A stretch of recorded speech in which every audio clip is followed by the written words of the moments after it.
Dubs OT. Can't wait. With John Dickinson. Hey, JD, what you up to, sugar? Long time no talk to. On KNBR 104.5 and 680. Streaming live at KNBR.com and on the KNBR app. Holbert's going to launch that three. It's an air ball. And the Warriors go 2-1 on the trip. They sweep the back-to-back. 15 road games are in the books. And the former Bulls champion Steve Kerr congratulating Billy Donovan on a wire-to-wire Warrior win. The Bulls never led in the game. The Warriors' lead was as high as 33 at one point. Sweet home Chicago for the Dubs. They've beaten them 18 of 21 games. Yeah, and who would have thought a couple of days ago that the Golden State Warriors would be able to get a 2-1 trip, considering where things were at in Philadelphia on Thursday night.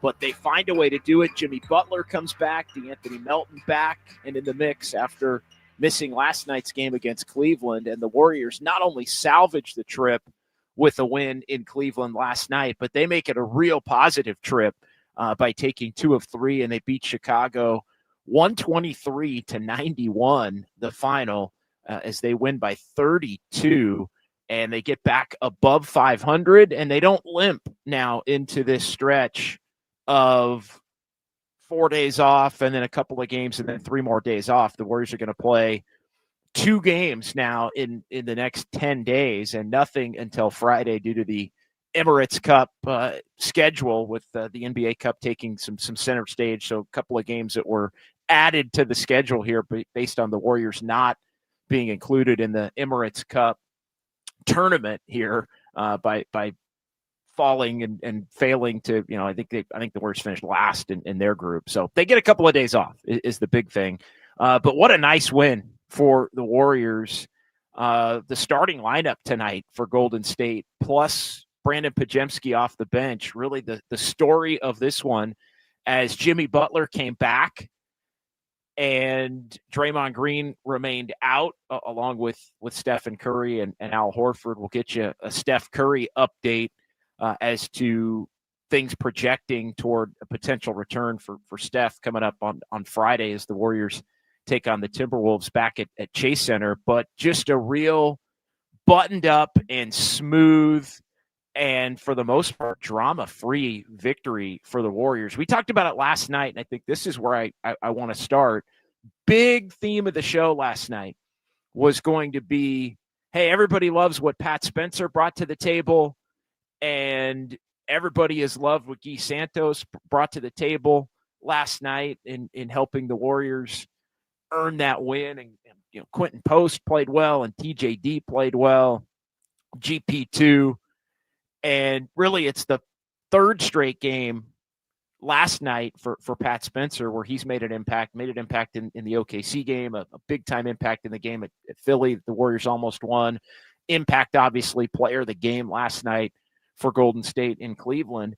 And so everybody's kind of wondering, myself included, with Jimmy Butler being available to play. Seth Curry was back, although he ended up not getting in, but he was available. And so the question became, kind of going into this one, Jimmy Butler's coming back, but how does the rotation work if Jimmy plays, if potentially Draymond or Horford had played? Now, you didn't have to worry about that last part, but how would it work if any or some of the main guys were to come back? And it was relatively simple. I mean, you look at last night, it was Pat Spencer who started the game with Buddy Hield, Will Richard, Jonathan Kaminga, and Quentin Post. And so with Jimmy coming back, I kind of was thinking about it throughout the late afternoon, watching a lot of football, getting ready for the Warriors game to start. And it's like, well, the obvious solution is, well, Jimmy's going to take Jonathan Kaminga's starting spot. And that means Kaminga goes into a group of potential bench players. But with DeAnthony Melton also back at one of the guard spots, Brandon Podziemski played better last night. So you knew Podziemski was going to be in. Melton was going to come back and be in the rotation. TJD was going to be the backup big because you only have 2 bigs along with Quentin Post. And you'd figure that Moses Moody would probably still play along with GP2. So then it becomes a question of, is it going to be Guy Santos or Jonathan Kaminga? And at that point, you're playing 11 guys. And so the first major decision for Steve with Jimmy Butler back, he wrote it out. Same lineup. Jimmy, you're in for Kaminga, who was 1 for 10 last night and not playing well and hasn't played well for the most part, although I think his energy was better last night than it had been in the first couple of games that he had come back since last week against the Pelicans. So Jimmy Butler goes out there with Pat and Buddy and Will Richard and Quentin Post, and they annihilate the Chicago Bulls, and it's a start to finish, never trailed, up 38-25 into the first quarter type of a game where everybody contributes. The ball is moving. The Warriors are hitting threes, and they are comfortably taking advantage of a team that had lost 6 straight games, and they were just doing it early and often. I mean, Jimmy was moving the ball. Pat Spencer was moving the ball. Quentin Post was hitting threes. Defense was leading to offense. Where is it? 8 threes in the first quarter. 8 threes, 8 for 13 in the first quarter. A lot of those were really good looks. Season high for any quarter for the Warriors was 10 in the first quarter against the Pelicans. That was the game where Moses Moody hit, 8? A couple 3 Sundays ago back in New Orleans. So Warriors are up 13 at that point. And Bulls bring in a little bit of hustle, but I mean, the Warriors just had answers all night. Warriors a little sloppy in the second quarter, too many turnovers, but enough to be up 14 at halftime. Knocking down 12 three-pointers, 15 assists on 22 made field goals. Again, the ball was hopping around, and the Warriors bench at that point doing a 29-13 number on Chicago's. It winds up for the game being a 55-32 edge for Golden State over Chicago. And then the Warriors come out third quarter, and they push the lead up to 20, and then 22, and then 24. And you're thinking, who are these guys? Again, led by Pat Spencer, who wound up being a plus 30 in the game, 12 points, 6 assists, 5 boards. He did have 4 turnovers, but Pat played 27 minutes and was leading the charge, and he looked really good with Jimmy Butler tonight, playing with him. So I think that leads to another potential question answered as we look at how this thing is going to work when Stephen Curry eventually comes back. And how do you find minutes for Pat? Does he just become the backup point guard? Could he be somebody? And I think it was our buddy Danny in Vancouver who suggested it last night, him with Jimmy as potentially a second unit leader. Or I think maybe it was just Pat as kind of the second unit leader, but Jimmy in his normal rotation would be somebody that would be out there. And typically the Warriors have been using Podziemski with Moody, Jimmy Butler, Draymond, and Quentin Post. So you could put Quentin Post out there. You could put Draymond and Jimmy out there.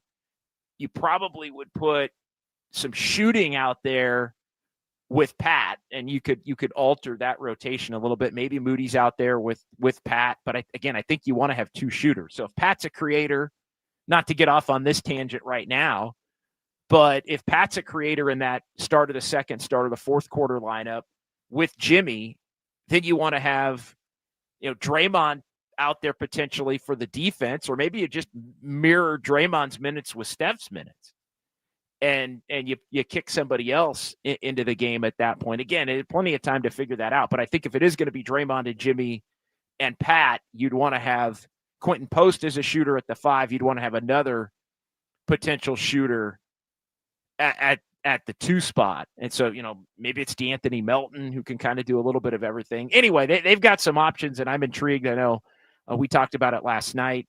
Tim Kawakami of the SF Standard, I think, put it out there tonight as well. But our buddy Danny in Vancouver, I think, was the first to really kind of put everybody onto that as he called in last night here on Dubs OT. But yeah, the Warriors just get up 24 in the third.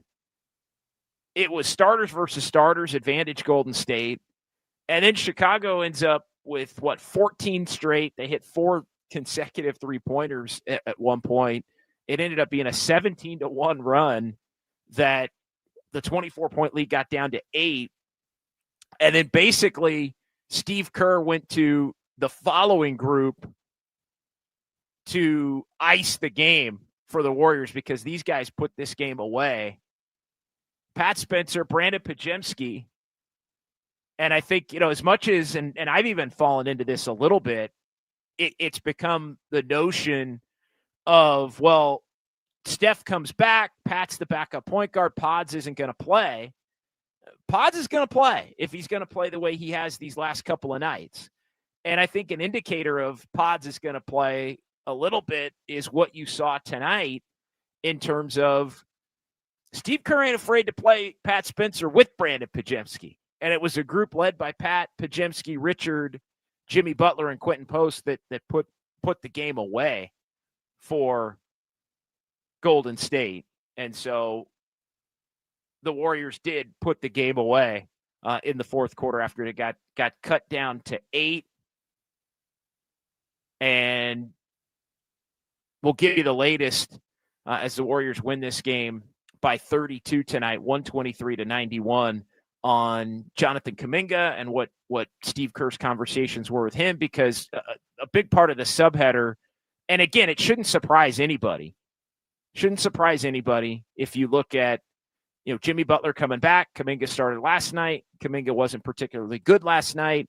You like what Guy Santos has brought to the table these last couple of games, in particular last night, getting a shot to play. And so it makes sense. Jimmy's going to play.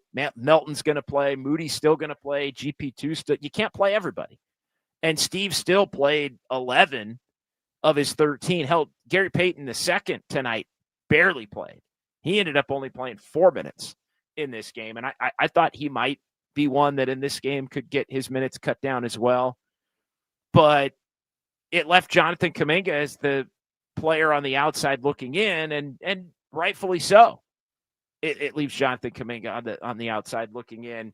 When you look at who's brought the energy and some of the positive things that have come out of the last couple of games, one being a loss and last night being a win before the Warriors go into Chicago tonight and take care of the Bulls. So 808 KNBR, 415-808-5627, the number to jump in and join the conversation if you wish on the phone lines. Do have a couple of lines open if you want to jump in there. 415-808-5627.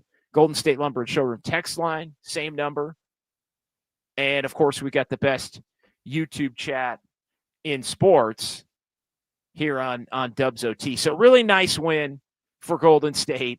Again, just when you think this thing is really having the potential to careen in the wrong direction in a big-time way, the Warriors are able to come up with a massive couple of wins in sweeping the back-to-back to get back above the 500 mark here at 13-12. And now it feels like the next few days, and I think the Warriors are going to take a couple of days off, and they're going to have a couple of practice days, and then they're going to get after it on Friday against Minnesota before going up to Portland a week from tonight. But now it sets the Warriors up to not feel like they're in as much of a desperation mode as they probably would have felt like they would have been in otherwise had they dropped both of these games. And let's be honest, I mean, looking at the way things shook out for the Warriors on Thursday night, it appeared very much like they were destined to be 11-14 coming back home on Friday to go at Minnesota if they were going to be playing these games potentially without Steph and Draymond and others. And Jimmy Butler did come back tonight. Now he'll get 4 days to rest up. I thought Jimmy Butler looked really good tonight. I thought Jimmy Butler looked really comfortable tonight. So yeah, Pat Spencer gets the nod again. Pat Spencer does his thing. Brandon Pajemski tonight, by the way, Brandon Pajemski tonight wound up leading the Warriors in points, leading the Warriors in rebounds, leading the Warriors in assists, and he was tied for the lead in steals with Jimmy Butler and DeAnthony Melton. It was nice to see Brandon Podziemski, and he did it a little bit last night also, but it was nice to see Podziemski kind of get out of the shadow of a lot of the negativity that's been following him around because of his poor play. Again, it's not because anybody's been putting it on him that hasn't been deserved, but he ends up being a plus 20 tonight. He scores 21 points off the bench. Big part of that 55-32 advantage for the Warriors with Brandon Podziemski off the bench. Knocked down 5 3-pointers. Warriors hit 22 3-pointers, 22 out of 47, so a 47% clip. And they were led by him and Quentin Post. Tonight was a night where Moody and Melton were hitting their threes. Will Richard was hitting his threes. Melton, Moody, Richard, 3 for 7 for Melton, 3 for 5 apiece for Will Richard and Moses Moody in this game. Quentin Post was getting them up, and he hit 5 of 10. Quentin Post loves playing Chicago. His career high in January was 20 against Chicago. He had a nice game in February, the first game Jimmy Butler played the night before the Super Bowl in Chicago against the Bulls, and he ends up nearly having his career high again against Chicago with the 19 points in 26 minutes. So the Warriors find a way to get some wins here to close out this trip, and it was just a job well done all the way around as Golden State finds themselves now 13 and 12 on the season. What's going to happen with Kaminga? We want to give everybody an update on that, and we'll probably play the sound from Steve Kerr's post-game press conference. Kerr saying he wanted to get Guy Santos in, essentially. And again, we're paraphrasing. And also said he's going to keep the conversation and how Kaminga took it private. Another quote from Kerr says it happens to everyone in the league other than the stars.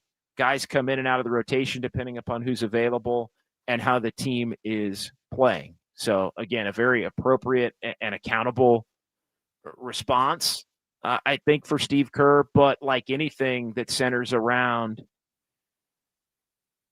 Jonathan Kaminga and his time with the Warriors, it is going to be, I think, a story here. And look, I mean, Steve Kerr knows what he's doing in terms of the ramifications of somebody coming out of the rotation. And look, he came out and said exactly what I would have expected him to say. But the reality is, Steve did what he thought was best for the team. And I get it 100%. Play Guy Santos, play the guys who are playing well. Kaminga not part of the rotation. The Warriors, I don't want to be absolute about this, but the Warriors have played a lot of their best basketball this season. And when you add the 23-8 finish to last season without Jonathan Kaminga, that's just reality. Now, yes, he was a part of that 4-1 start to the season, and he's gotten the appropriate credit for that. But both the time he was out and the wins in San Antonio and the game against the Pelicans and these last game like tonight gets factored in there. But it's really more it's been more of a mixed bag this year, to be fair. But when you add that to the post Jimmy Butler trade last year, it's just reality. But the one thing I will say, and the reality is, Steve did what he felt was right for the team in a moment in a season where this thing was starting to look really bad. A couple of nights ago with them losing in Philly and Steph's not coming back, and they're staring at potentially an 11-14. But the one thing that does happen when Jonathan Kaminga gets a healthy DNP, as he was tonight, DNP coach's decision, it absolutely crushes any potential trade value. Like, that is just the reality. And again, maybe the trade value wasn't going to be what the Warriors would have expected it to be anyway, or would have desired for it to be anyway. And the league is not stupid. The league knows that this thing is, hanging by a thread to where he's played less and less since coming back from the injury a couple of weeks ago, and he's been kind of in and out. But forget about how the Warriors played and all this and that. When you're looking, it definitely craters the value even further when you have a player making $22.5 million that we know is not happy. And that's the reality. We know he's not happy, and he shouldn't be happy. Like, I got no issue with that. But, I put it out there again. It's 39 days until January the 15th when he's eligible to be traded. But the Warriors are going to have to accept the fact that they're not going to get great value. And unless this thing can be recouped some way in the next month and a half to 2 months, the value that they did have went down tonight. And again, that's just reality. I'm not saying that's a bungle job by Steve. If anything, it's a bungle job by Joe Lacob and Mike Dunleavy Jr. for not trading him 2 years ago, not trading him last offseason, not trading him. I guess they really couldn't have traded him at the deadline last year because he was an injured player at that point. But again, decisions have consequences. And when he winds up being somebody that's a DNP, the reality is whatever value he had. And look, the good news for the Warriors is the fact that he is now a $22.5 million player, which means that for salary matching purposes, you are going to at least get a 22.5 roughly $1 million player in return. But what's the quality of that $22.5 million player that you're going to get in return? What's the future money owed on a contract? Are you going to have to take somebody that's got more years left on the deal than Kaminga does because it's viewed as a negative asset? So I see teams now, and I think this was already the case to a certain extent, but I see teams now really just offering as little as possible for Kaminga, knowing that the Warriors are in the position that they're in now. But again, that still has to be a $22.5 million player, somewhere, but in that range, $20 to $24 million player in that range. So it's over. It's been over. I mean, it was over last February, March, and April and May in the playoffs when Kaminga wasn't a part of them playing well down the stretch and wasn't a part of them beating Houston. It was over then. Again, I get why the Warriors wanted to protect the asset. We've talked a ton about it. You keep the asset with the hope that you can still involve him in some kind of a deal to where you can take something back. But whatever your level of value you think he had, and I know in the YouTube chat we've debated it for really 2 years, longer than that since this show started. But whatever your interpretation of the value is, it's less because of tonight and where things currently stand with a move that Steve made because he thought it was best for the team. And honestly, for a night, it proved to be what was best for the team. So 808 KNBR, 415-808-5627. What do the Warriors do now as it relates to Jonathan Kaminga? If you want to hand out your game balls for tonight's game as the Warriors get the win over the Chicago Bulls, 123-91. And again, this team projects to be healthy moving forward on Friday night. Steve Kerr saying before the game that keeping Draymond Green out and keeping Al Horford out for tonight was essentially precautionary. They could have played tonight, but they didn't want to do anything tonight that could potentially affect their ability to get the 4 days rest and hit the ground running on Friday. It also sounds like Steph is going to have a shot to be able to come back and play on Friday as well. The Warriors released a statement this afternoon with a Steph Curry update. Steph's going to be back at practice in some form on Wednesday, already having started to do individual on-court workouts in the Bay Area. He did not go on the trip with the Warriors. So he will be back in some form at practice on Wednesday. The Warriors' plan is to have practice Wednesday in San Francisco and then have practice Thursday in San Francisco before they play the game on Friday against Minnesota. So I think Steph's got a shot to come back Friday against Minnesota. They'll work him back into practice Wednesday and Thursday. And for all intents and purposes, Draymond and Al Horford, they would have been back and in the fold tonight, but the Warriors kept them out to be precautionary and make sure that they'd be available for the game on Friday. And the Warriors wind up getting to have their cake and eat it too. They get the win tonight. They get to basically keep the rotation that they had last night intact, only you subtract Kaminga for Jimmy Butler and you add DeAnthony Melton into the mix basically for GP2, who ended up only playing 4 minutes in the game tonight. And you're able to keep a lot of the positive momentum that you had rolling from Pat Spencer and Guy Santos and others. You've had kind of a bounce back couple of games from Brandon Pajemski as he continues to get out of the shadow of some of the disappointing play that's had everybody really frustrated with his play, frankly, of late. And so Pajemski kind of bouncing back a little bit, which bodes well for the Warriors as they head toward this off time and 2 games in 10 days and all of that. So 808 KNBR 415-808-5627. Let's get to the YouTube chat. Cole's clicks here. Let's do about five minutes or so before the top of the hour. We'll come back. We'll dive into the YouTube chat a little deeper.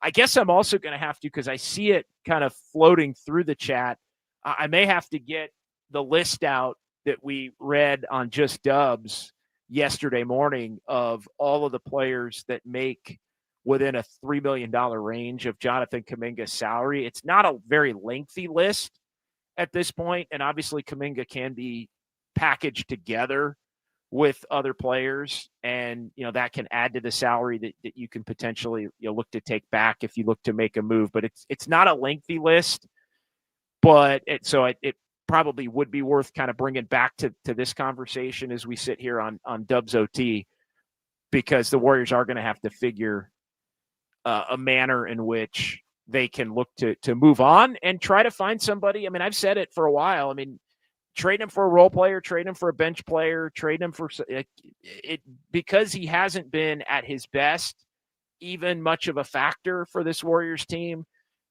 You're not really subtracting a lot by losing him in terms of this team's ability to function.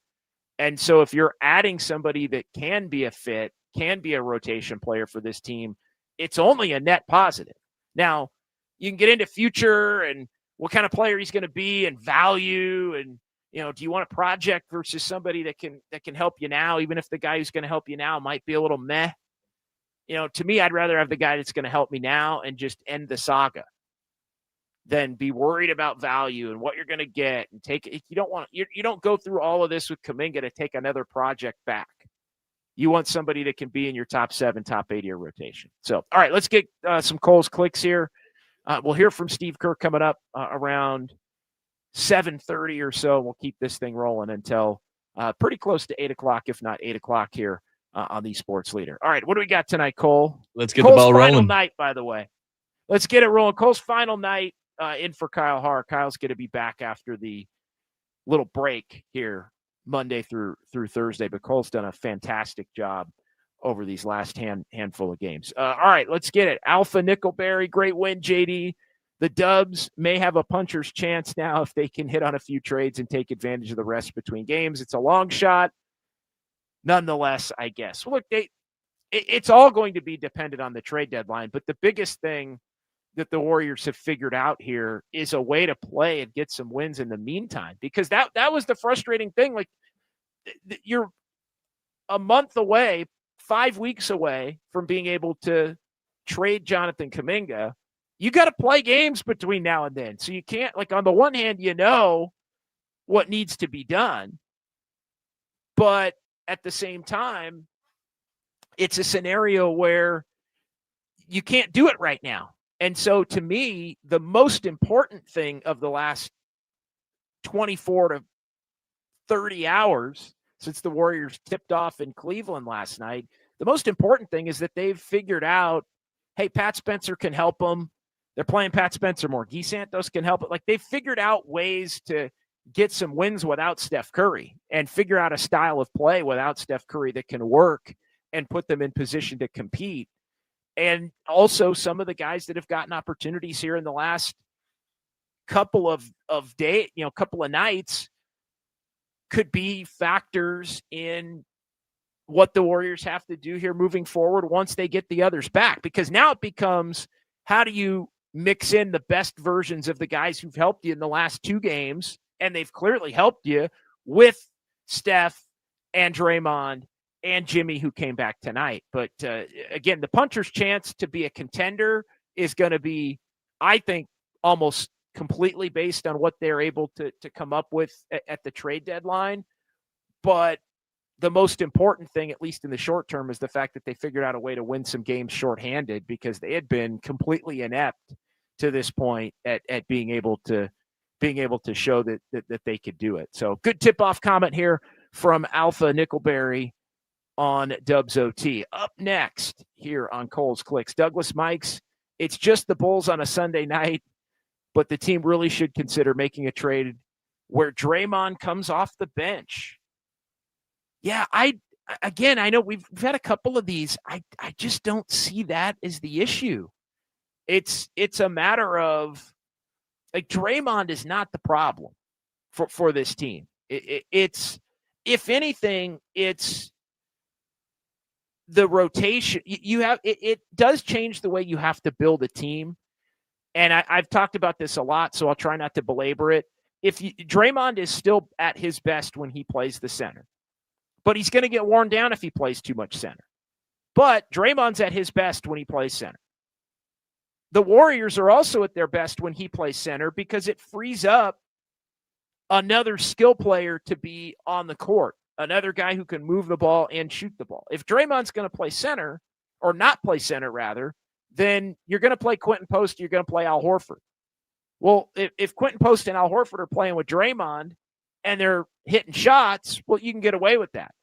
If they're not hitting shots, you're better off having another guard or wing player on the court to be able to defend and to be able to shoot and to be able to score and to be able to maximize Draymond when he's playing his best at the center. So that's the issue that it creates. It basically takes a wing off the floor if you're playing him at the 4, and if you're playing him at the 5, he's going to get beat up, and then that long-term isn't necessarily sustainable either. So I still don't think anything that we've seen in the last 2 nights, as it leads to, like, what, you're gonna bring Draymond off the bench. You bring Draymond off the bench so you can start, Will Richard. Like, I mean, it just, or Moses Moody, like that doesn't, Pat Spencer with Steph. Because I don't think they're going to do that. I don't think they're going to do that. Although the thought has crossed my mind, like, would you start Pat Spencer with Steph? I don't think you would. But, like, that's going to be that's going to be the number one question. If Steph's back on Friday, you starting Pat with Steph, Jimmy, Draymond, and Quentin Post? Basically, Steph comes back and he's in the Will Richards. But I don't know. Like, I just, we'll see how all that shakes out. But I don't think Draymond coming off the bench is the answer. They just have to build a roster in which they can afford to play Draymond at the 4 and have enough playmaking and shooting on the court to make it work, or play Draymond at the 5 but be able to get off of him at the 5 enough to where it's not gonna tax him for the season. But yeah, that's a step too far to look at the last couple of nights and think, oh, you didn't have Draymond and that helped you. That ain't it for me. But appreciate it nevertheless, Douglas Mikes, here for chiming in. Filthy Pat H. Notice how people only blank and moan when about the rotations when they lose. Yeah, it's true. a fact. It's a fact. Although, God, when the Bulls cut it to 8, I thought, man, the headline of tonight cannot be the Warriors blew a 24-point lead. The headline for tonight needs to be the feel-good ball movement. Pat Spencer does it again. Steve Kerr makes the right moves for his rotation, and the Warriors earn themselves a win. And that's exactly what the headline is. And now what do they do to make it stand up? But yes, a lot of the complaining about the rotation is a bunch of garbage, to put it bluntly. A lot of it is, and it was frustrating in the Philly game too. The Philly game and the Oklahoma City game, because here you've got the Warriors, in position to win these games that nobody thinks they could expect to be in at the beginning of the night. And then they wind up losing by a point to Philly and, lose in the final 2-3 minutes to OKC. And then all anybody wants to talk about is how Kerr kicked the game away at the end. Meanwhile, you got none of your regulars playing. None of your regulars are playing. You're even in position to win. And it's like, oh, yeah, Kerr screwed it up with this and the inbounds play and, should have played this guy less. It's like you're playing the 5th to 15th guys on your roster. Like, what are we talking about? Like that, it's not about rotation. It's about talent. But anyway, yeah, you're right, Pat H. All right, next up, Pods is better when he's not trying to do too much. Look, bringing Pods off the bench behind Pat has done wonders, I think, for Pods. It makes it real clear and simple and easy. Makes it real simple and clear and easy when you get benched for Pat Spencer to just freaking relax and go play. And that's what he's done the last couple of games. So, yeah, in essence, he's gotten more out of the team because Pat Spencer's been able to bring more out of the team, but he's gotten more out of Pods by benching him, which, by the way, is how you handle your benching.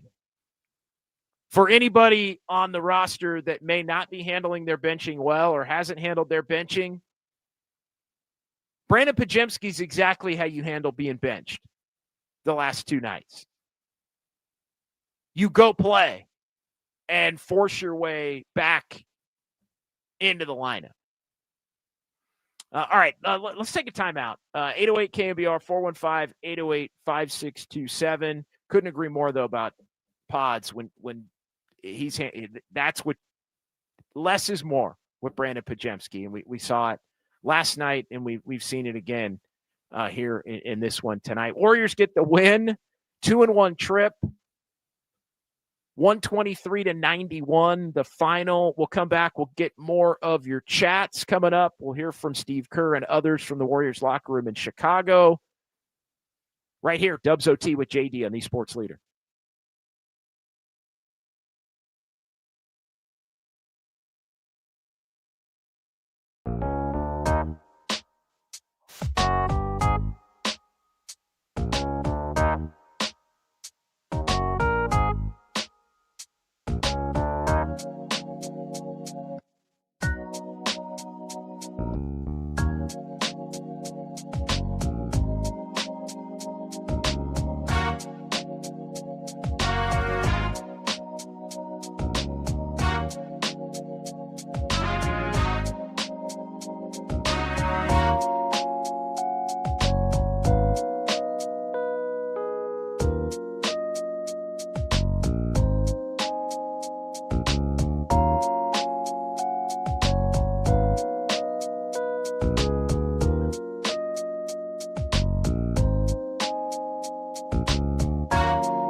Live from downtown. Curry, way downtown. Bang! This is Dubs OT with John Dickinson on the Sports Leader. Streaming live at KNBR.com and on the KNBR app.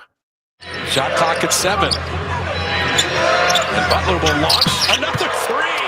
Jimmy Butler's taken over. The former Chicago Bull.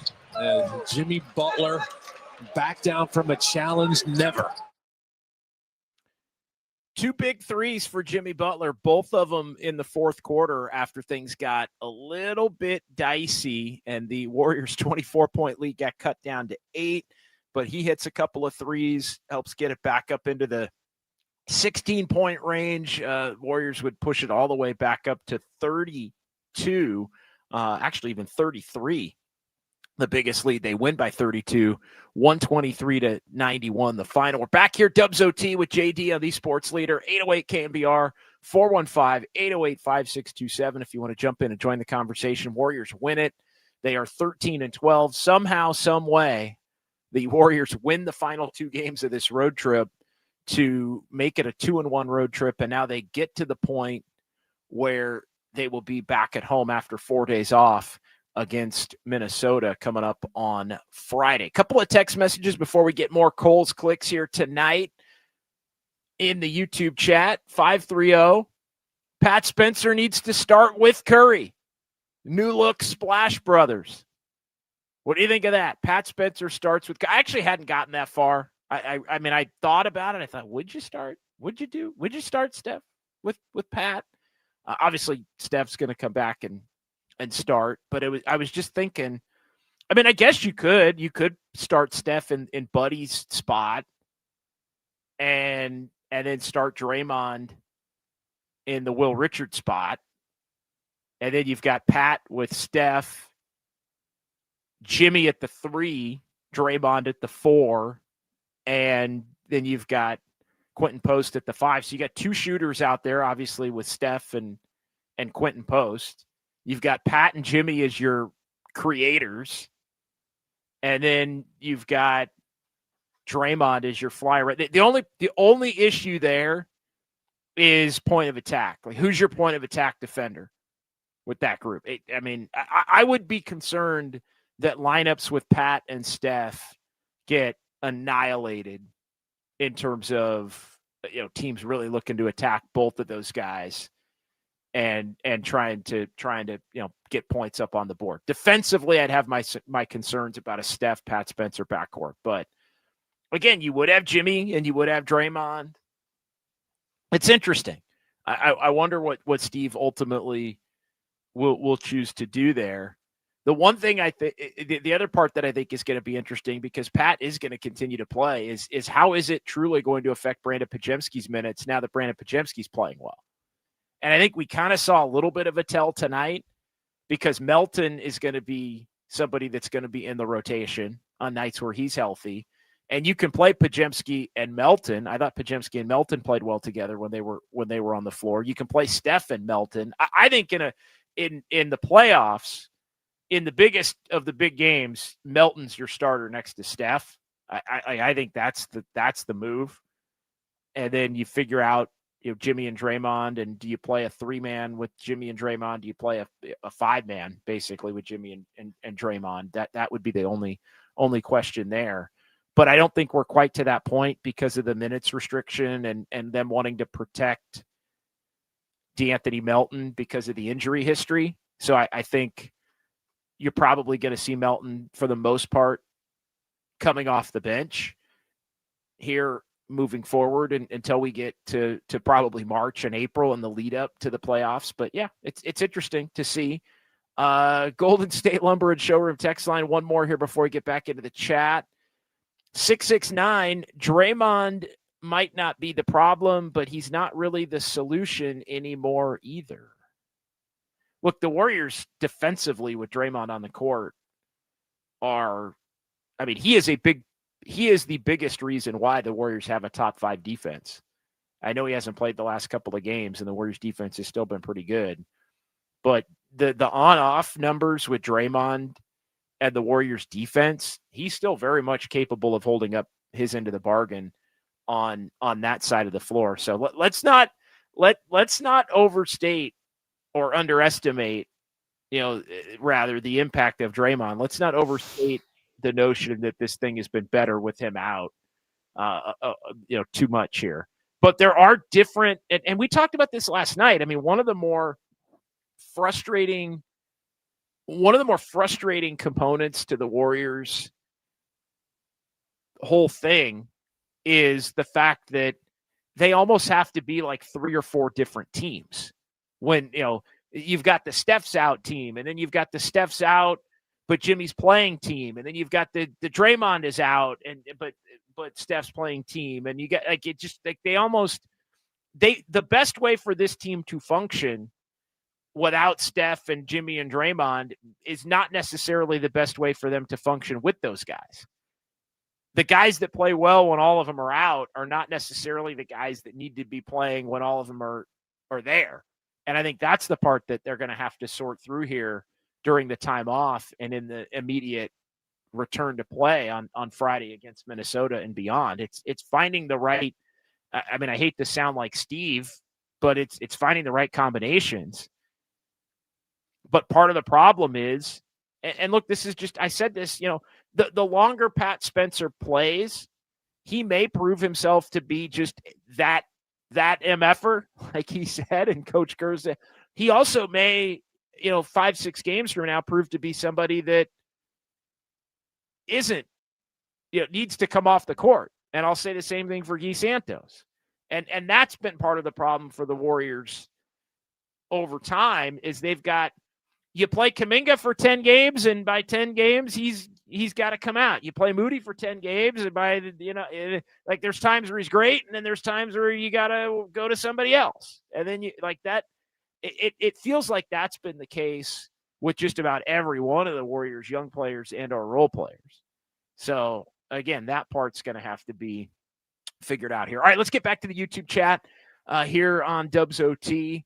As the Warriors get a big-time win. JTan49, Warriors finally win a game when leading from beginning to end. And that doesn't happen a whole heck of a lot. I mean, the Warriors have not exactly been a put-away team over the course of this season, no doubt. And I wouldn't have bet on tonight being the night, but they got off to the big lead early. And it was a wrap. I mean, you get up 11-2 and then push that bad boy up to 36-22, and you're up 13 at the end of the first quarter. You got a shot at it. And the Warriors were up by 14 at the half. They were up by as many as 24 in the third. It got all the way down to 8, and then they push it up to 33. And the Bulls never had a lead in this one over the Warriors. All right, next up, estimated eyes.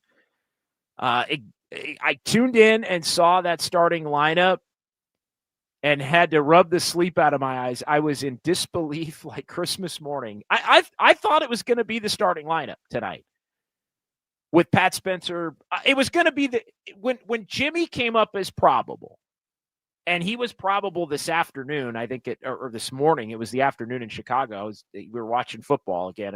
I think I was watching Cincinnati and Buffalo and Pittsburgh and Baltimore and all that. And the injury report comes out, and it's Jimmy's probable now. I think it was about 11:30 this morning. Jimmy's probable now. And I went and I looked at the lineup from last night on my little note sheet on the computer. And it was Pat, it was Buddy, it was Will Richard, it was Kaminga, and it was Post. And I thought to myself, and at the moment in which Jimmy was probable, Draymond and Al Horford were ruled out at the same time. Like they were not going to play. And I thought, well, that makes it easy. You just put Jimmy in Kaminga's spot and you start the same guys you started last night. And that's exactly what Steve Kerr did. Then the question became, as we talked about at the top of the show, the question became at that point, would Kaminga play at all? And I thought there was a shot that Kaminga would not play at all because you want to keep Guy Santos in there. And essentially, tonight, what it came down to was Steve Kerr chose to play Guy Santos over Jonathan Kaminga. Like he was obviously going to give up his starting spot for Jimmy, but would it be Kaminga or would it be Guy that would get minutes? And it wound up being Guy who ends up getting minutes, and Guy got 20 minutes tonight and ended up, 6 points, 7 boards, hustle, couple assists, a steal.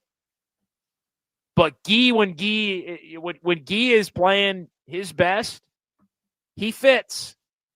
He keeps it moving. He hustles. He'll take an open three.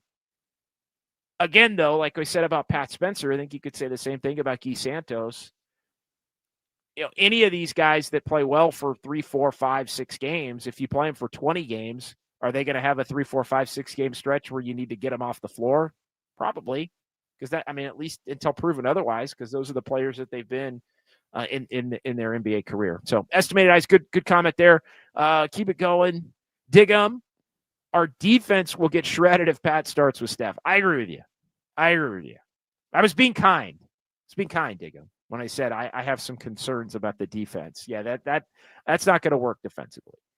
So they are going to have to figure out. Maybe they just go to Melton and just. Because it's not going to be Buddy, right? It's going to be a whole new thing. Could it be Moody? Would they go to Pods?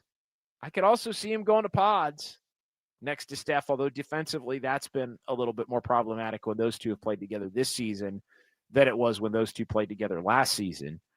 But again, I'll say what I said last night. If Melton was just an injury-free, you're not worried about it, 27-year-old player in his prime that does all the things Melton does, DeAnthony Melton would be the starter at the 2 next to Steph. And then you figure it out, like I said, do you want to play a 3-man with Jimmy at the 4 and Draymond at the 5, or do you want to put Jimmy at the 3 with Draymond at the 4 and play Quentin Post or somebody else at the 5? But, yeah, I don't think the answer is going to be Steph starts with Pat. I don't think that's going to be an answer. But I do think Pat's going to be in the rotation, and I think that where you can use Pat is in that start of the second, start of the fourth quarter lineup where he's out there with Jimmy and some shooters, and feature him with Jimmy in the non-Steph minutes, which I think is a way to keep Steph fresh and maybe keep making some things happen that have been able to happen here over the last couple of games here with Steph out and Pat taking on a larger role. From Dig 'em, 1166 to Max Lopez. I think Jimmy and Dre are fine at the 3 and 4, but a ball stopping long 2 is a major deficiency if you really want to beat a team like OKC. We have lots of guards, but none of that. Yeah, it depends. Could you go Steph, Melton, Jimmy, Draymond? It kind of goes back to the last thing that we're saying. Or does there have to be, to me, the answer is, and I don't know that the Warriors are going to be able to do this, especially as tonight further sets back the Jonathan Kaminga trade value. The answer, honestly, to me, is a player not currently on the roster that can fit in between Steph and Melton and Jimmy and Draymond. Because your best lineups in the playoffs are going to be Jimmy at the 4, Draymond at the 5, Melton at the 2, Steph at the 1. The problem is you don't have the 3. You don't have the 3-and-D small forward player that's a small forward, but he's 6'7", 6'8". Like, you have guys who can play the small forward that are 6'5", 6'6". To me, that's where they lack the size. I've said it forever. In a perfect world, if Jonathan Kaminga could shoot the 3 and had a better handle and gave a damn about defending and hustled, he'd be perfect, right? It's the old if my aunt, she'd be my uncle thing, right? I'm not going to run through it, but it's it's that whole thing, right? So I'm not, they need a 3-and-D. They need Trey Murphy the third. That's what they need. They need Trey Murphy the third. But good luck with that. You're going to give up Kaminga, Moody, Pods, and 2 picks, 2 firsts for Trey Murphy. Again, at this point, I'll bring it up, but it's a pipe dream. I couldn't believe I did this yesterday, Cole, on Just Dubs. I did the thing where I was looking at the numbers and all the guys that make within $3 million more or less. of Jonathan Kaminga, and Kyle Kuzma was on the list. And I hate Kyle Kuzma as a player. I think Kyle Kuzma's been a dog with fleas since his Laker time. Like, I think he won a title and he got paid and he was young, and I think he just kind of stopped. He just kind of stopped playing hard. He'd reached the pinnacle, right? He'd gotten paid, he'd won a ring, like it was.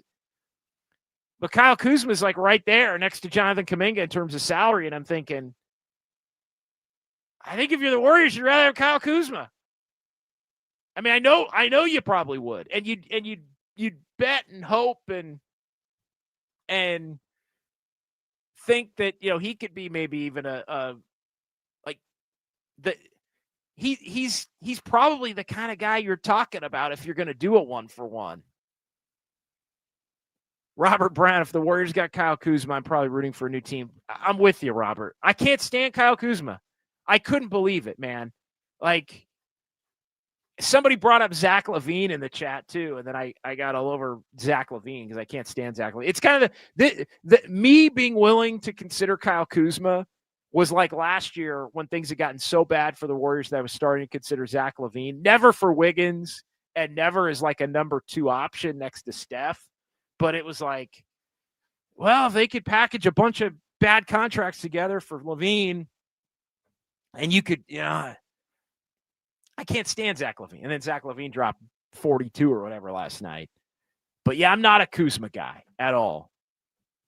But it's slim pickings, I feel like, in terms of what the Warriors are going to be able to get for Jonathan Kaminga. And I hate to say it, but I do feel like it's probably leaning now. And look, there's 5 weeks that can change this, 39 days plus, 3 weeks of the trade deadline. So it's anywhere between 39 and say 60 days until the trade deadline where they can figure out what's going to happen.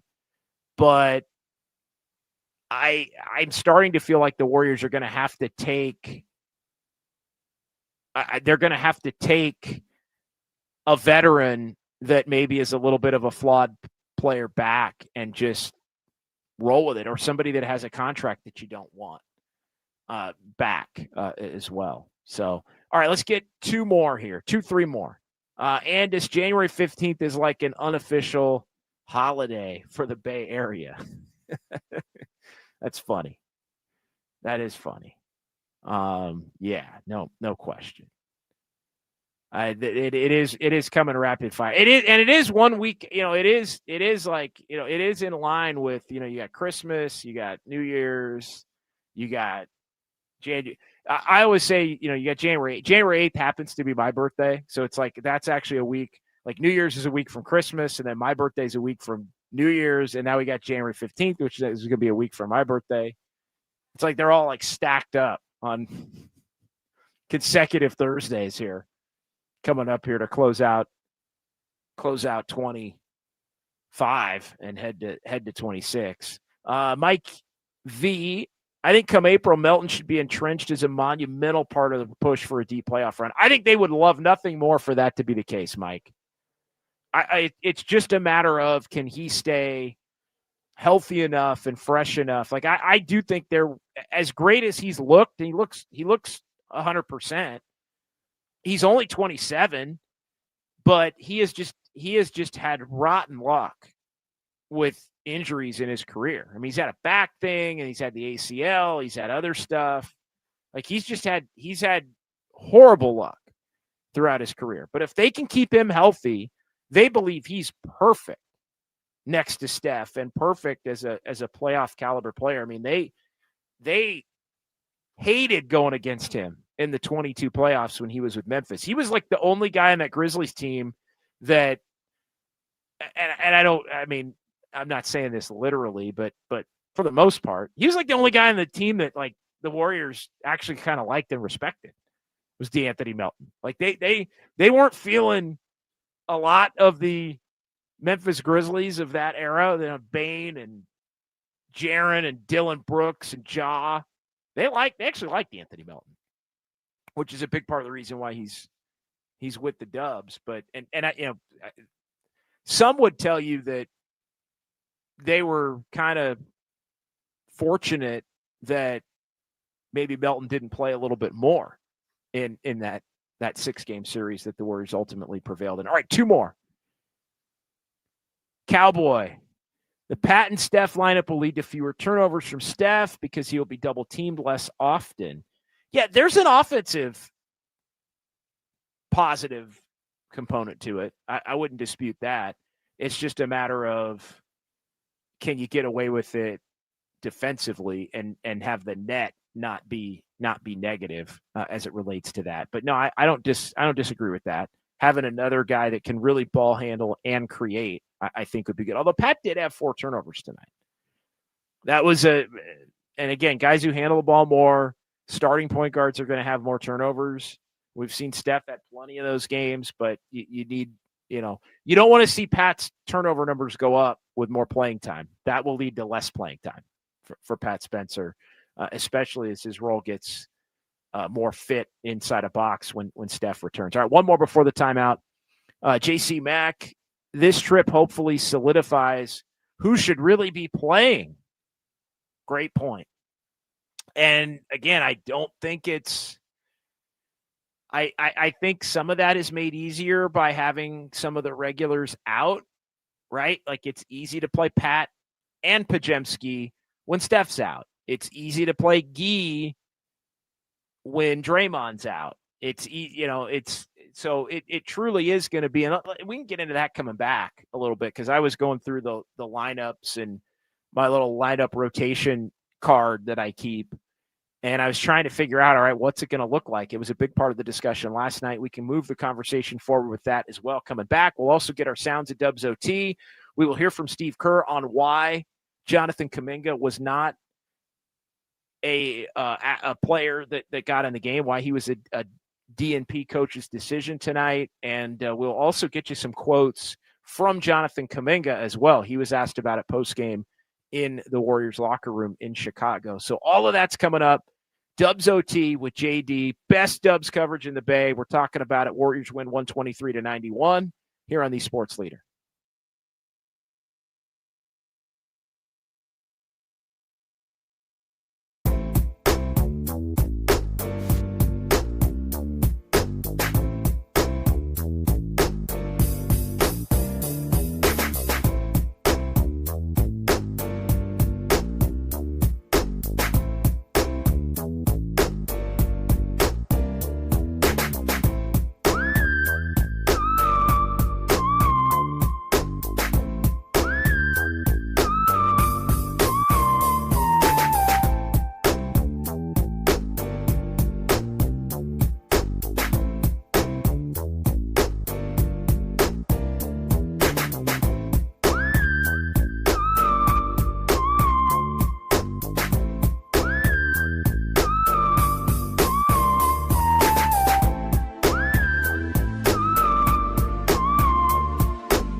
Dub Nation, this is the real and inside story on Warriors basketball. Dubs OT with John Dickinson continues. Streaming live at twitch.tv/thesportsleader.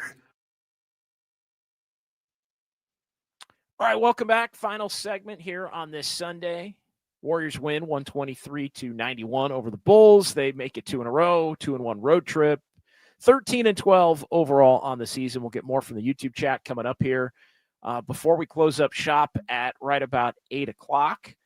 And we'll get some fun with numbers here as well between now and 8 o'clock.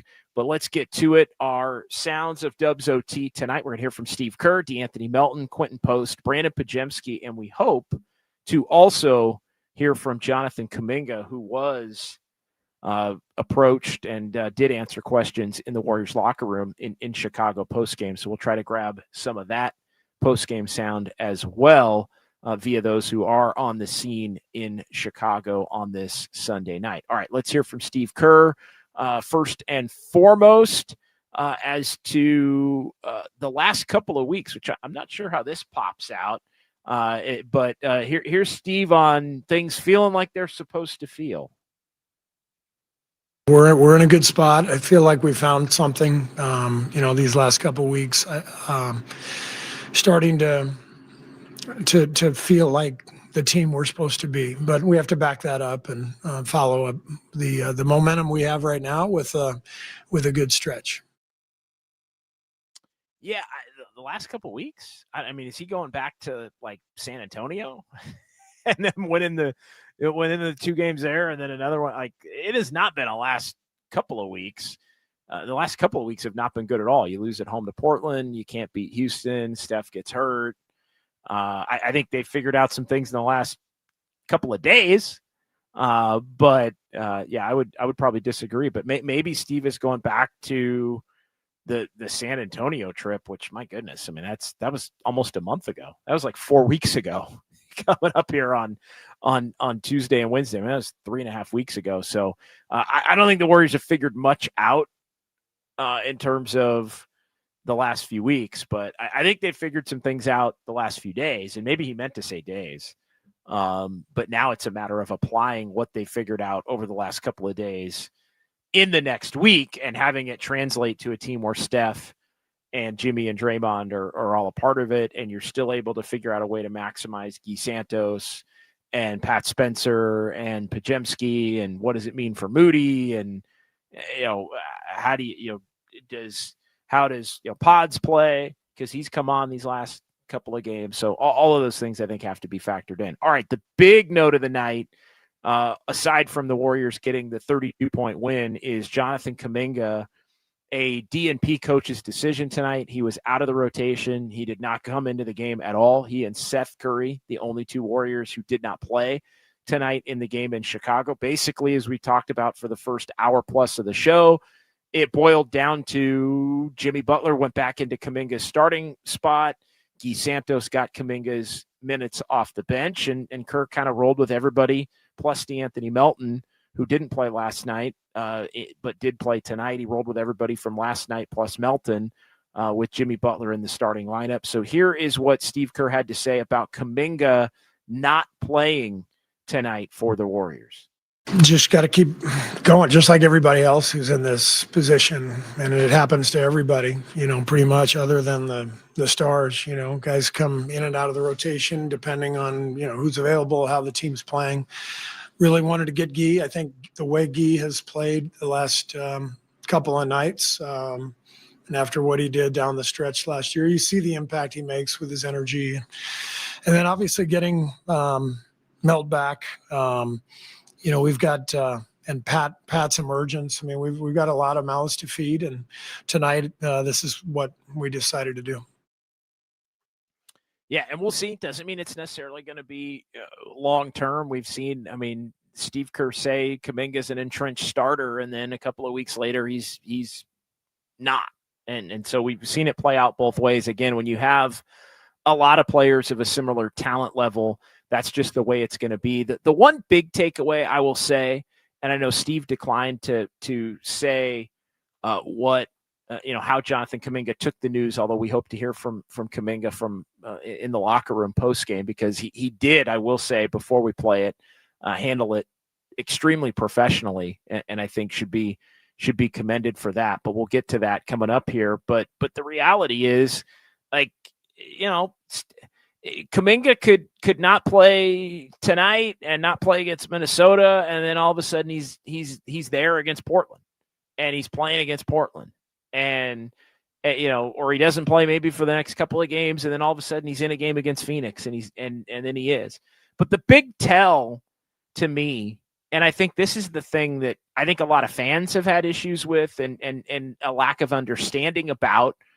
And I also think it's a thing that even some of the media have had a lack of understanding about. And I think you heard it in Steve Kerr's answer. Everyone at some point in their career goes through it, unless you're a star. And I think at times, and part of this is Joe Lacob's fault, at times Kaminga's been like on scholarship, like he's the future star, so he doesn't get treated a certain way. Kaminga in Steve Kerr's eyes is no different than any other role player. And this is a thing I've said over and over and over and over. I used to say it my previous radio life, and people hated hearing it where I used to be, even more than they hate hearing it now.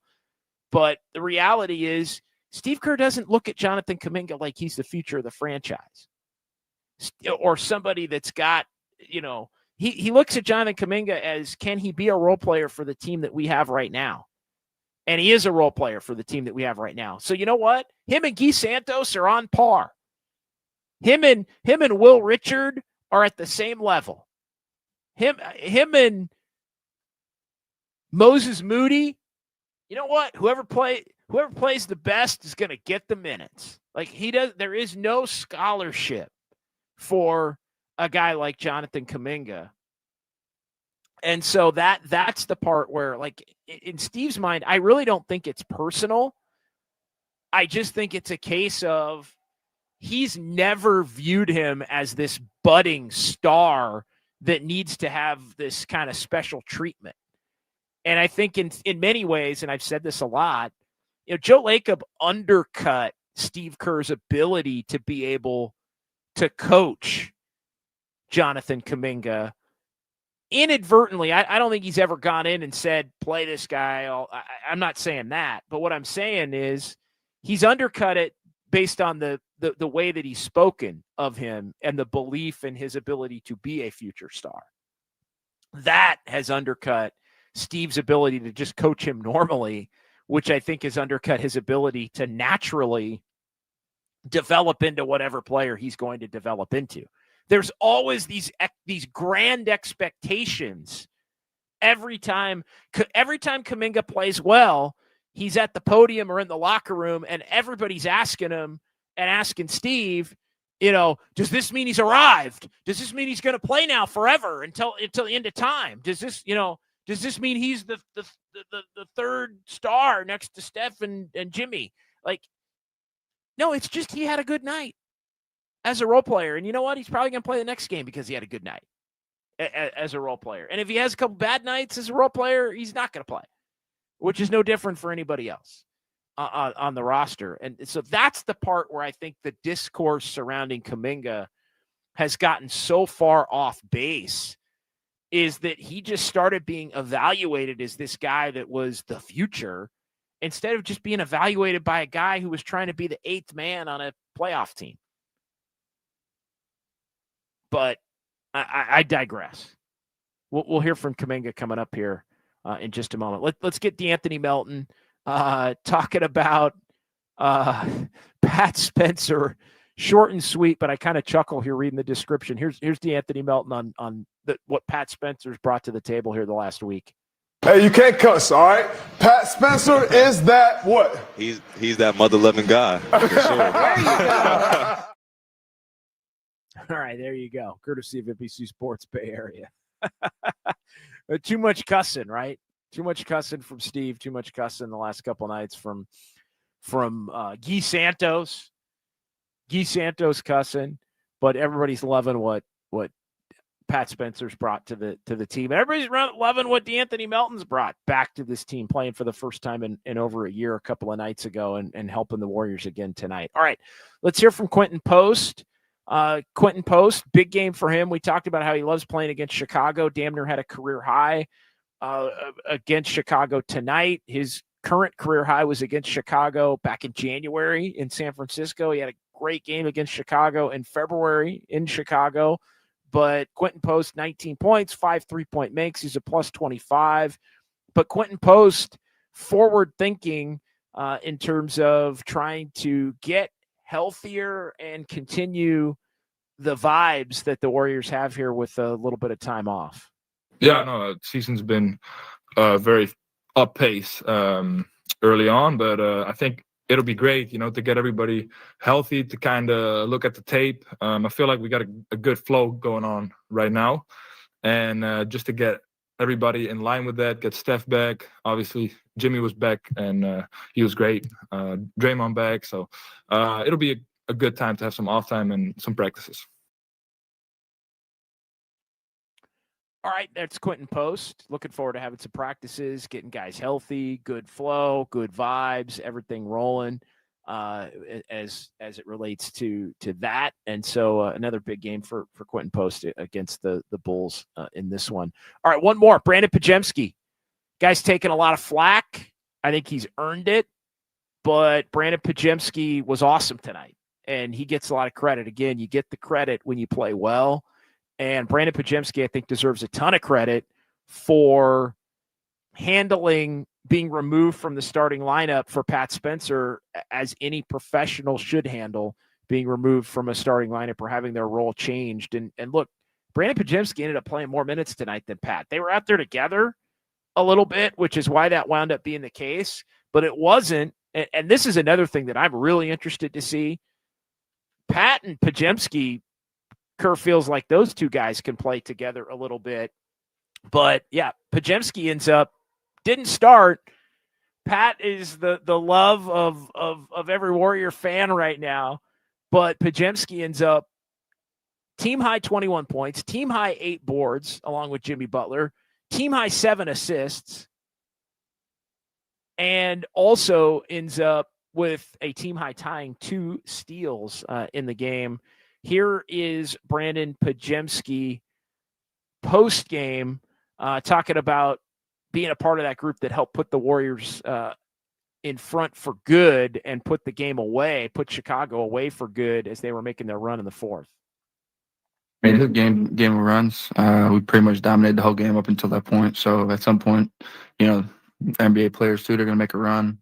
For me, in those moments, I saw when we played OKC, how we've been on a big run and they stay calm. And, that's what championship teams do. And so to see it firsthand and then try to implement it when you get in those situations as a group, it helps you tremendously.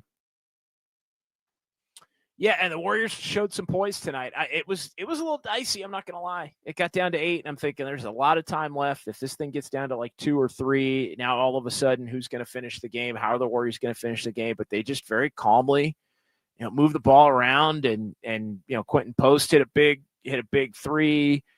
Pat Spencer made a hustle play. Podziemski hit a big 3 right out of the timeout when it was a 17-1 run for Chicago. Jimmy Butler, couple big 3s back in Chicago for the team that he started his NBA career with. And so, yeah, the Warriors stayed poised, stayed true, and wind up getting the win. All right, let's hear from Jonathan Kaminga.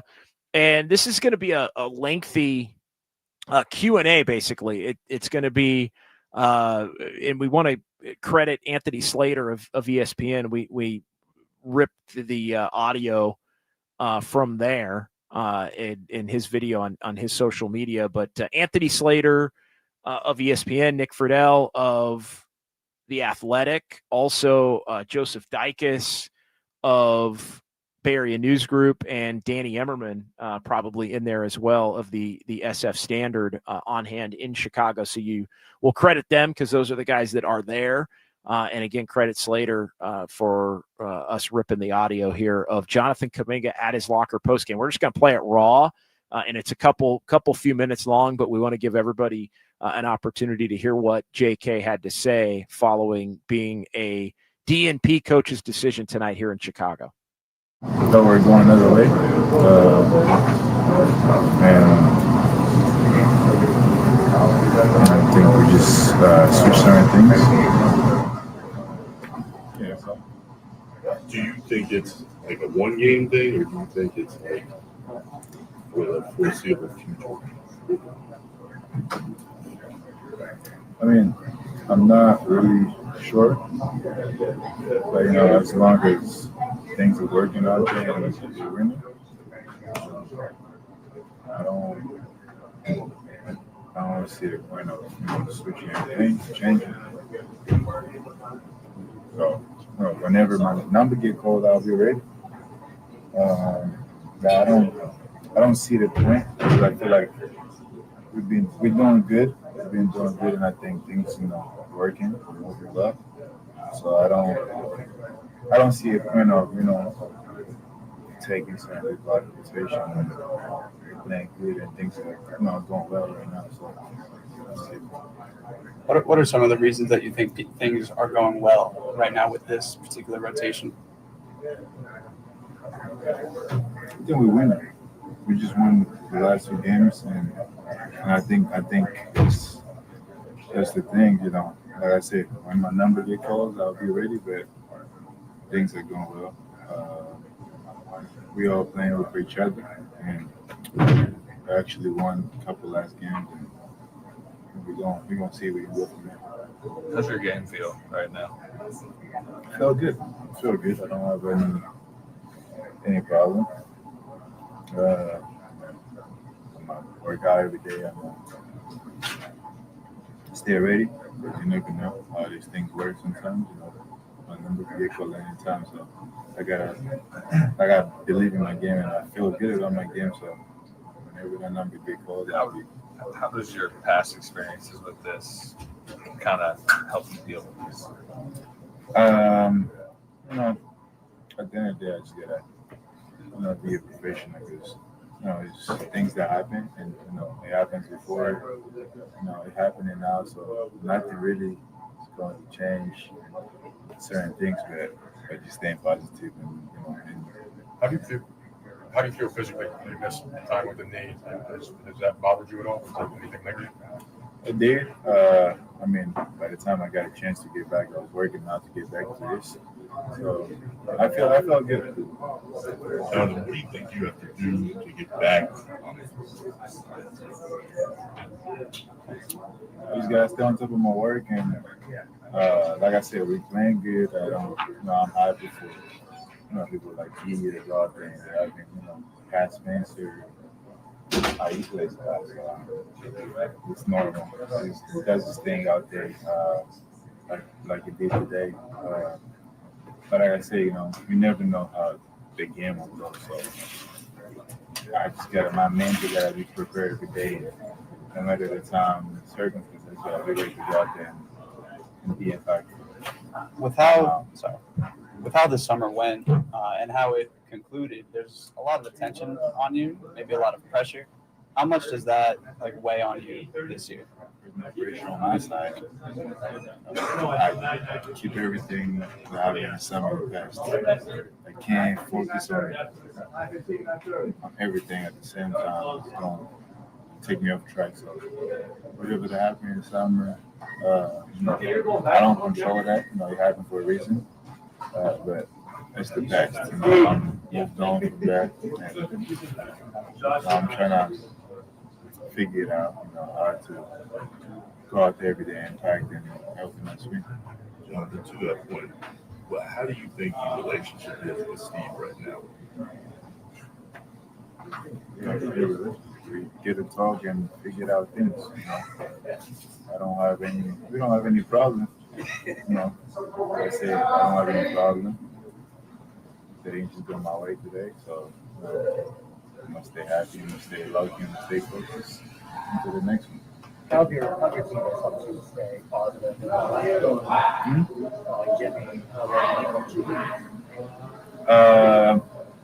Jimmy is always going to do what they got to do.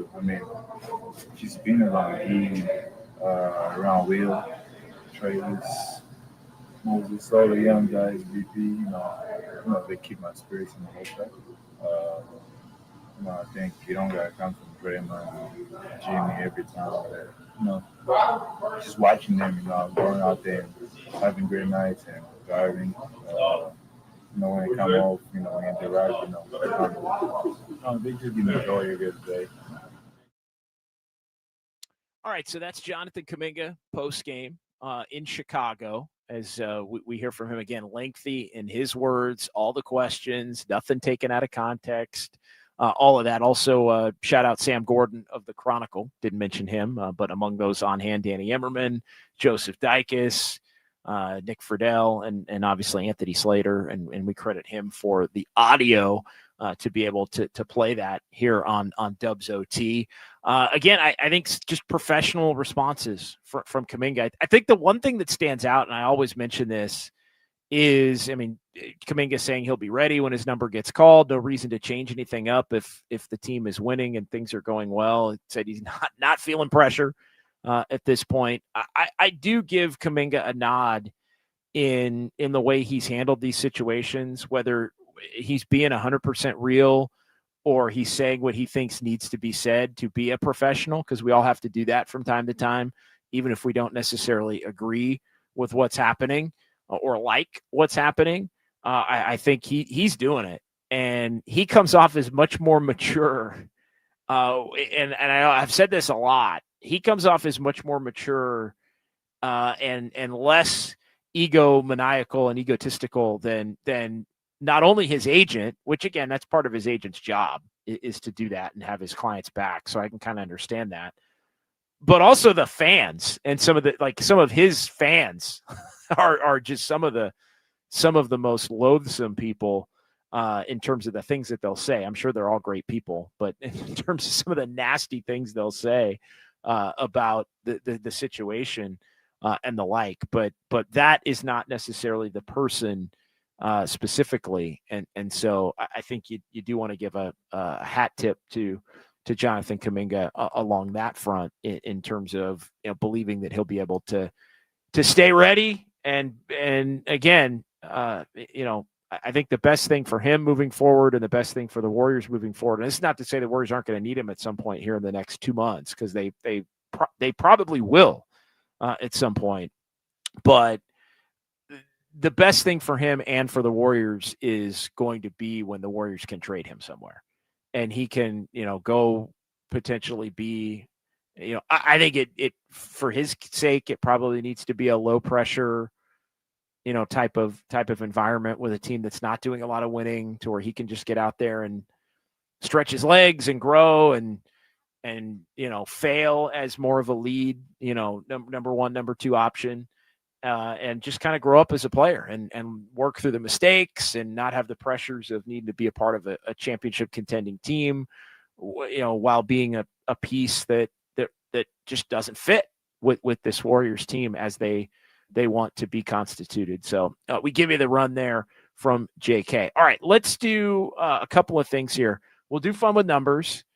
Let's go ahead and we'll push through here the top of the hour at 8 o'clock, because we're not going to go too much into the 8 o'clock hour here. Warriors get the win over the Bulls. That'll do it for our Sounds at Dubs OT. But let's get some clicks to kind of wrap up the night, wrap up the week. We'll do 5-6 minutes of clicks. We'll kind of comment on everything, and we'll do some fun with numbers. And then we'll thank everybody and enjoy the week here before we reconvene on Friday night at Harmonic in Thrive City, immediately following the Warriors and the Minnesota Timberwolves. All right, what do we got, Cole? Low key, the Warriors have been defending hard the last 2.5 games. Well, interesting you say that, Diggum, because I mentioned the Warriors being a top 5 defense. The Warriors are actually number 2. They're tied for second right now in defensive rating at the end of the night tonight. They're tied for second with Detroit. So there've been a lot of headlines. The Pistons 111.9 defensive rating. The Warriors 111.9 defensive rating. OKC, think about this. OKC is like 6 points better than that at 105.7, which is crazy. But the Warriors are tied for second in the NBA now with the game that they had tonight. in terms of overall defensive rating. And the Warriors have been a very good defensive team, as we talked about earlier with Draymond on the court this year. It's basically been when Draymond's been around and off the floor that the Warriors have not been nearly as good of a defensive team. But again, if you're in the top two like that, you're in the top two, that's championship caliber defense. The question is, can the Warriors figure out the offense? And, we'll see how it all shakes out as things continue to move forward here. But good comment, Dig 1166. Andis Brown, I know the Spencer thing is low on the totem pole, but if you convert his contract to a standard deal, a roster spot is gone, makes having to do a trade to an open spot. Yeah, Andis, we mentioned that last night. Like they have to either cut somebody or do a 2-for-1 trade, 3-for-2 trade, 4-for-3 trade, whatever they wind up doing, a 5-for-4 trade. No, I don't know if they're going to be trading 5 guys necessarily at the deadline, but they are going to have to trade more than they take back in terms of players to free up a spot, or they have to waive somebody. And I don't see anybody that at this point would be looking to get waived. It is interesting though. They've been saving this spot for Seth Curry. And I think they were trying to wait as long as they possibly could to get Seth Curry into the mix. And I think with Steph's injury, they felt they couldn't really wait any longer, especially as poorly as Buddy Hield had been playing. And so they go ahead and they add Seth. And right as they add Seth, all of a sudden they need Pat to get more of an opportunity. And Pat does exactly what Pat's done here the last few days. But I think there's plenty of time for this thing to shake out. As it relates to Spencer. And I think, the Warriors are going to be looking to make that can be, I feel like that can be handled.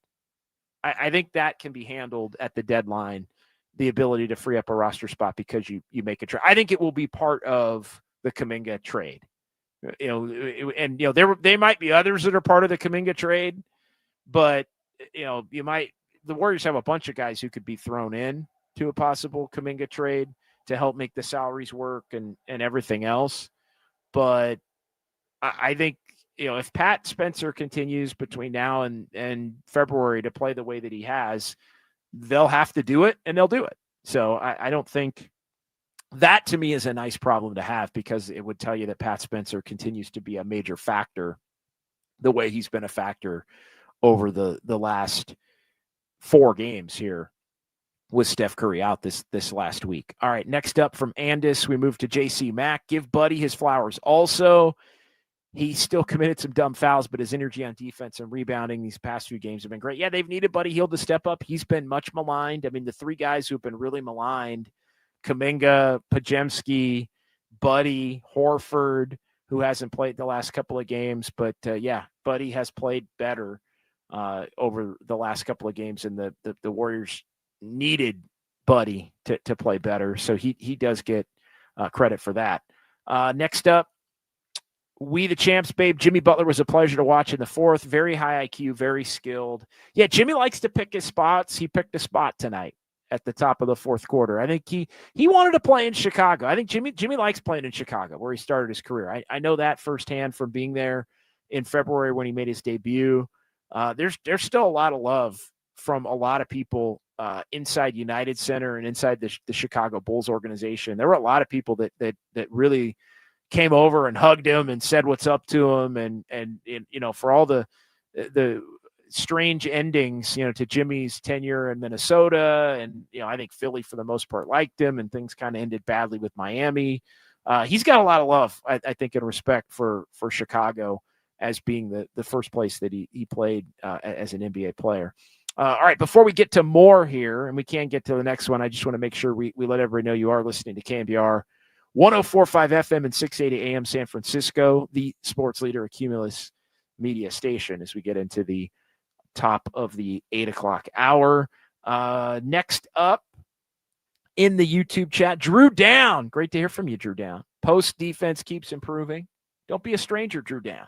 Yep, Quentin Post's defense has been a huge positive at the beginning of this season. Not just tonight and the last couple of nights. He's he is significantly better defensively than he was last year. And that's big time. Because if he can be a 3-and-D center, then he's going to have a 10-year career in the NBA, like easily. And he's somebody that can be a starter, bench guy, closer. Like if he can hold his own defensively and shoot the ball the way he shoots it, he's going to be somebody that'll have a double-digit NBA career. But yeah, his defense definitely continues to improve. Next on our list here, back to Diggum. Warriors take you through a whole lot, don't they? I thought this was going to be a bad road trip. It turned out pretty good. It did. I mean, my goodness, go back to where you were in the second half at Philadelphia before the Warriors made the big comeback. I mean, you're thinking 11-14 and trade everybody and fire everybody. And you know what? I know a lot of people think I just cape for Steve Kerr, but he gets credit for holding it together.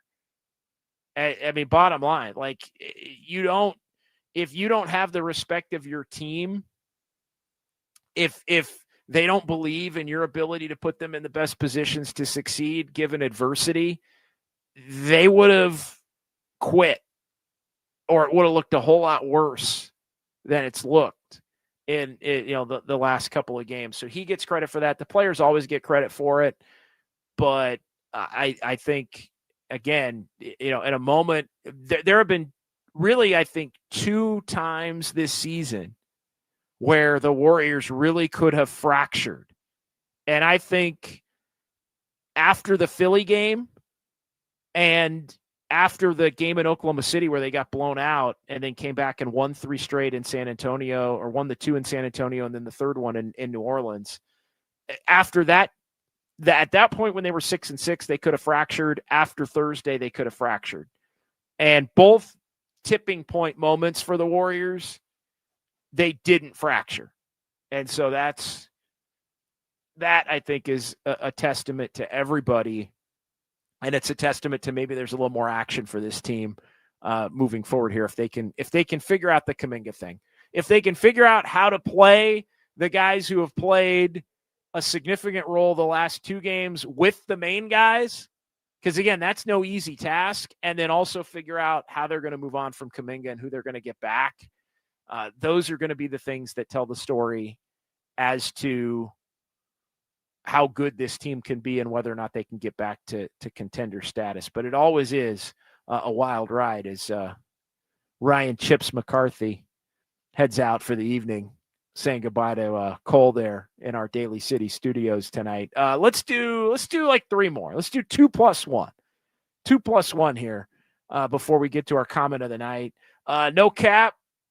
It won't look the same with Draymond back because he messes everything up. He isn't a scoring threat. No team stats, 2 connectors, non-scorers. Yeah, we'll see. We'll see. I don't think he screws everything up. I just think you have to have another scorer on the court to have Draymond. Like, you can't – if Draymond's going to be out there, then that's fine. Draymond's going to be out there, then that means there's another guy you have to put out there that can score and create and do those things as well. But, I mean, noted.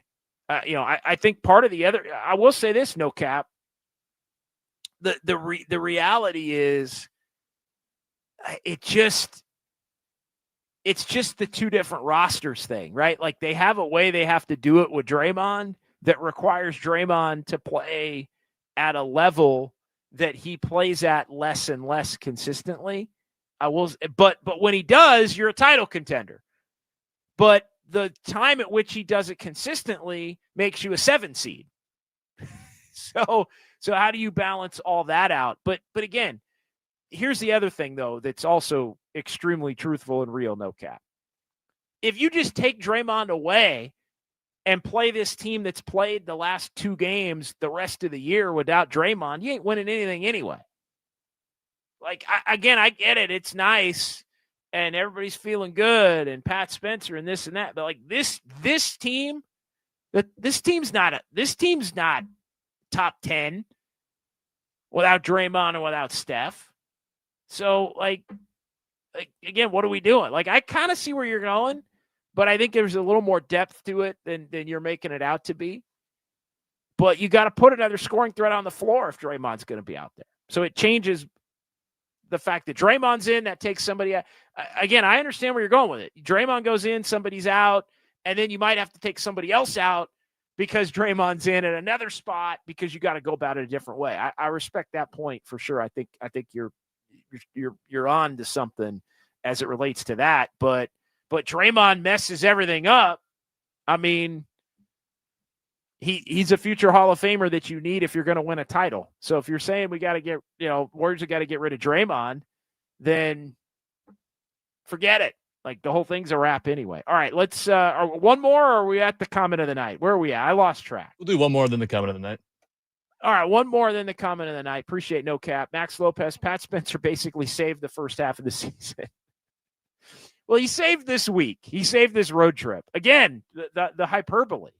Like, am I crazy here? Like, I mean, and again, I want to say this in a way that doesn't come off as shade toward Pat Spencer, but it's like, Warrior fans, man, with some guys, it's like, and this would happen with Kaminga all the time. Like, Kaminga would have one good game, and you'd think, like, is he an all-star?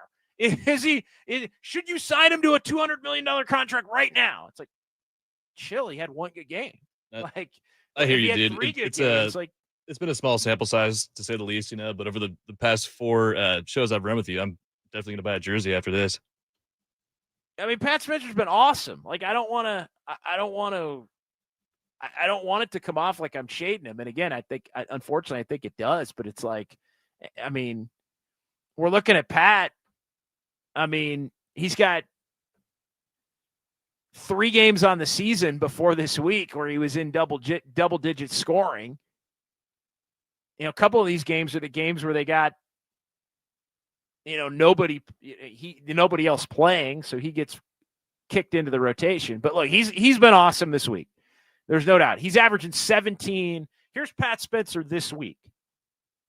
All right, Pat Spencer this week is averaging 17 points, 6 assists, basically 6 assists, 4 boards.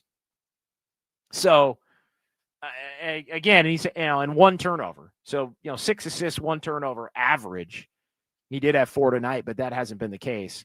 I mean, if you're telling me you're averaging 17, 5 and 4, 17, 6 and 4, you're doing something right. So let's end it on a positive note as it relates to Pat Spencer. All right, let's get our comment of the night. Now, time for the Dubs OT comment of the night. Cowboy, problem with the JK trade is other teams might see him as a $10 million talent and not worth the 23, so they'll ask for a player like Spencer, Richard, or Post to be thrown in. You are not wrong, Cowboy. In fact, you are absolutely correct on that front. And this is a big problem for a potential Jonathan Kaminga trade now, and not playing him only lessens his value. The way that he's played lessens his value as well. And so you're right. Teams are gonna ask for more to be thrown in, or teams are gonna ask you to take a bad contract back, or teams are gonna ask that you throw in a pick to take on Kaminga's contract at $23 million and potentially next year as well. So all of those things are going to have to be factored into the equation as it relates to Jonathan Kaminga in a trade. It is getting hard, but that doesn't mean you don't move him. I will also say that the fact that it gets harder to move him does not mean that you don't move him. It just may mean that you have to accept the fact that you're going to get less back in return, or you're going to have to make it a bigger deal and send more out than you want to be able to move on from him. That's just the reality of the situation. But again, that's where the Warriors have to own the fact that they've put themselves in part in this situation based on the fact that they didn't trade him 2 years ago, and they made the decision, which I think was the right one, to hang on to him in the offseason and not just give him away for nothing then. You didn't give him away for nothing then. You may have to basically give him away for nothing now. And that's if things don't change here, the reality, I don't think that's going to hit as badly in the short term as others may, because again, he has not been a part of the Warriors' best basketball end of last year or for the most part this year, when you take away those first 5 games of the year, the Warriors have played their best basketball without him. So I think if you can get a rotation player back for him, that is a net positive. And then the question becomes, does he go on to be a superstar 3, 4, 5 years down the line? But again, you can't worry about that because he was never going to become a superstar here. We have reached a point of no return as it relates to that with Jonathan Kaminga. All right, that's going to do it. Let's go ahead before we close things out. That's going to do it for the YouTube chat portion of the program. Let's go ahead and get some fun with numbers before we call it a night. This is Dubs OT with JD. Time now for fun. I'm a fun guy. With numbers. No, I'm just having fun. On KNBR 104.5 and 680. Streaming live on KNBR.com and the KNBR app. All right, wrapping things up here tonight. We mentioned one thing, which is the Warriors' defensive rating up with the game tonight and the game last night to 111.9, which is tied for second in the NBA, along with the Detroit Pistons. Only Oklahoma City is playing better defense than the Warriors and the Pistons, who come in tied for second league-wide here. So the defense has been getting the job done, and it's been more the offense. How do you figure out the offense? That's a huge part of this thing for Golden State moving forward. Warriors are 13-12, 6-9 on the road. They're coming on the road. They were 1-5 on the road, I think. So they're 5-4 in their last 9. They go 2-1 in Cleveland, Chicago, and the first game they lose the game in Philadelphia. Warriors have played well against the Bulls of late. 18 of the last 21, the Warriors have beaten Chicago, including the last 3. They've won the last 3 in Chicago. They'll play again March 10th at Chase Center. Largest margin of victory for the Warriors this season. Their biggest blowout of the season was tonight.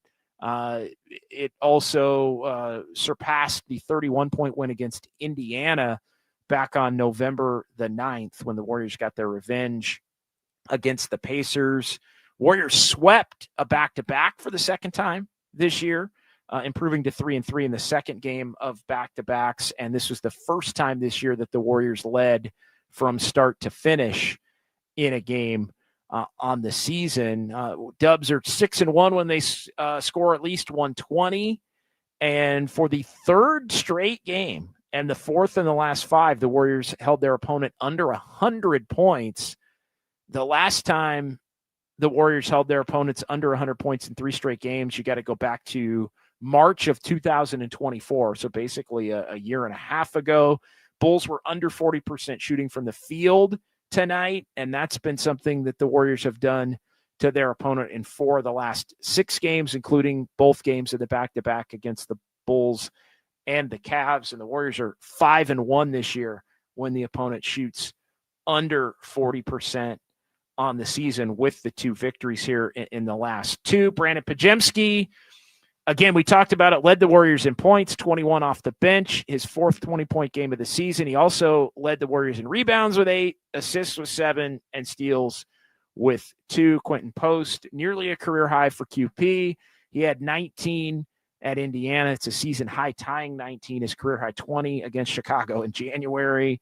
Jimmy Butler returned to the lineup. Some big fourth quarter dominance, including a couple of threes. He ends up with 19 points, 8 boards, tying Podziemski, 6 assists, tying Podziemski, and a couple of steals as well there for the Warriors. All right, that's going to do it for us.